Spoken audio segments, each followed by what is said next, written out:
അപ്പോൾ ഞങ്ങളുടെ ജാനിക്കുട്ടൻ്റെ മൂന്നാമത്തെ ബർത്ത്ഡേ ആണ് കേട്ടോ ഇന്ന്. ഭയങ്കര സന്തോഷം, ഭയങ്കര സ്പെഷ്യലായിട്ടുള്ളൊരു ഡേ ആണ് കേട്ടോ ഇത്.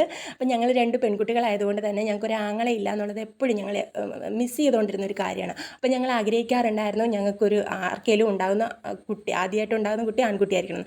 അതുപോലെ തന്നെ ഈശ്വരൻ ഞങ്ങൾക്കൊരു രാജകുമാരനെ തന്നു കേട്ടോ, ഞങ്ങളുടെ മാതൂട്ടിയെ തന്നു. അതിന് ശേഷമാണ് കേട്ടോ ഇവളുണ്ടാകുന്നത്.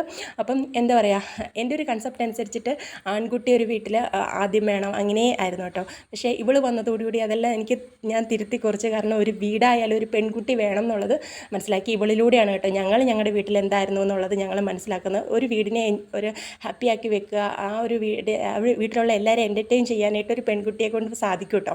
അത് ഞങ്ങൾക്ക് ഇവളിലൂടെ ഞങ്ങൾക്ക് മനസ്സിലായിട്ടുള്ളതാണ്. എന്ത് വിഷമമുണ്ടെങ്കിലും അത് ഇവിടെ കൂടി ഇരിക്കുമ്പോൾ നമ്മൾ അതൊന്നും ഓർക്കാറില്ല. അപ്പോൾ എന്നെ കഴിഞ്ഞും കൂടുതൽ അവൾ അറ്റാച്ച്മെൻറ്റ് അവളുടെ പേരപ്പൻ്റെ അടുത്താണ് കേട്ടോ. അതാണ് എൻ്റെ ഏറ്റവും വലിയ ഹാപ്പിനെസ്. അവർ തമ്മിലൊരു കോംബോ എന്ന് പറയുന്നത് അതൊരു പ്രത്യേകതയാണ് കേട്ടോ. അപ്പോൾ ജാനിക്കുട്ടന് വേണ്ടി ബർത്ത്ഡേക്ക് വേണ്ടി ചെയ്തിട്ടുള്ളൊരു ഔട്ട്ഫിറ്റാണ് കേട്ടോ ഇത്.